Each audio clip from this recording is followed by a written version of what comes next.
welcome back to That Crafty Dragon. My name is Tristan. I am your host, coming to you from my dragon lair, my yarn dragon lair.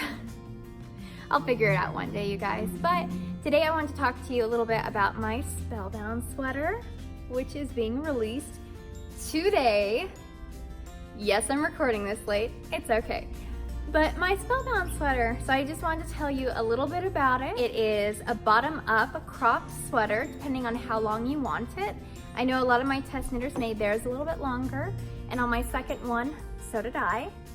But it is a bottom-up sweater knit in the round until about under the arms, and then you separate for the front and back and do a little bit of shaping with that. I have all the baubles, and it's great because the baubles come in 2 different sizes. That was not on purpose, but it's okay.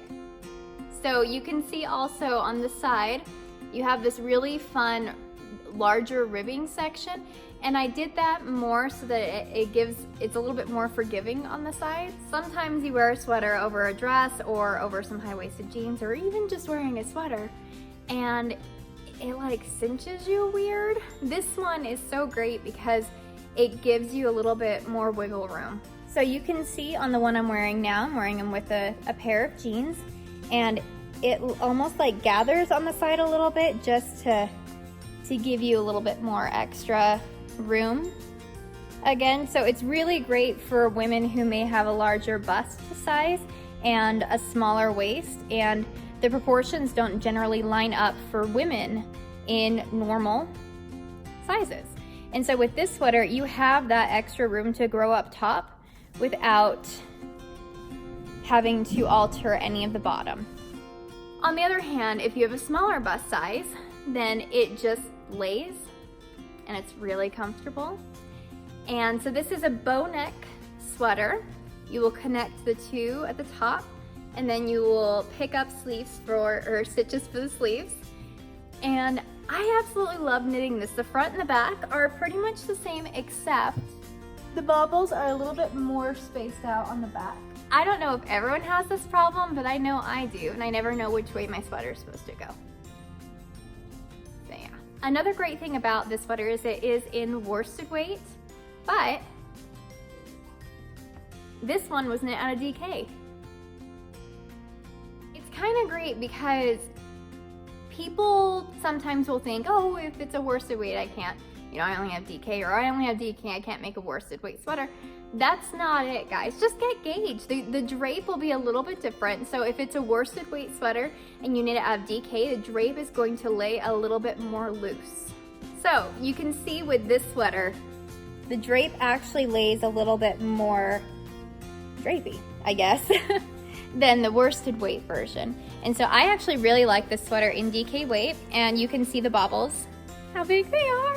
Alternatively, if you're knitting a DK weight sweater and you want to make it out of worsted, again, just make sure you're getting gauged. It'll make the material a little bit more dense, which a lot of times I prefer that anyway. So if it's like supposed to be a heavier or a cabled sweater, switching a DK for a worsted is totally fine, as long as you get gauge. Gauge is super important. So now we're going to talk about blocking this sweater. With all my sweaters, what I typically do is I will lay the garment flat, and I will pin where I want my neck to lay, regardless of the sweater.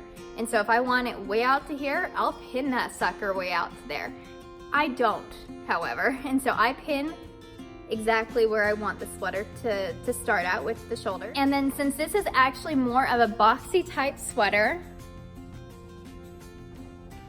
with no shaping for the waist or anything like that, you're gonna want it to lay more like a square. Some of my test knitters that I had before ended up pulling the sleeves a ton and then making the body go down like this. You don't want that. You want to pin where your shoulders or where your neck is, and then you want your shoulders and the rest of your body to line up like a square.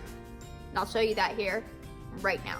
So as you can see from my eagle point of view, I started with the neck right here. I pinned these 2 sides first to just know how wide I want my neck to be. I always like a little bit of a high-low, and the back is a little bit higher anyways, and so I wanted to make sure I brought that in as well. And I just pinned the neck down, and then from the neck I actually went out and pinned each shoulder first to know where I'm going from, and then just one at a time, back and forth, making it so it's flush down the side. Instead, because of how the garter is on the shoulder and how you pick up sleeves, naturally it's going to try to shift that all over. You don't want that. You want to block it like this and it'll stay like this. And then you can see all the way down, across, and all the way back up. And that will be the easiest way to block this sweater so that it stays the boxy. If you're like me at all, I don't actually block sleeves unless there's color work in it, lace, or even maybe cables. Otherwise, I body block it, which means I throw it on my body and let it do the blocking. But it also makes it so, since you have a boxy here, it'll make it so that the sleeves are still pretty tight fitting, and that's the kind of sleeve I love. So I hope that helped out just a little bit with the blocking. If you have any other questions, just post them below or message me on Ravelry and I'll be able to help you out with that very, very soon.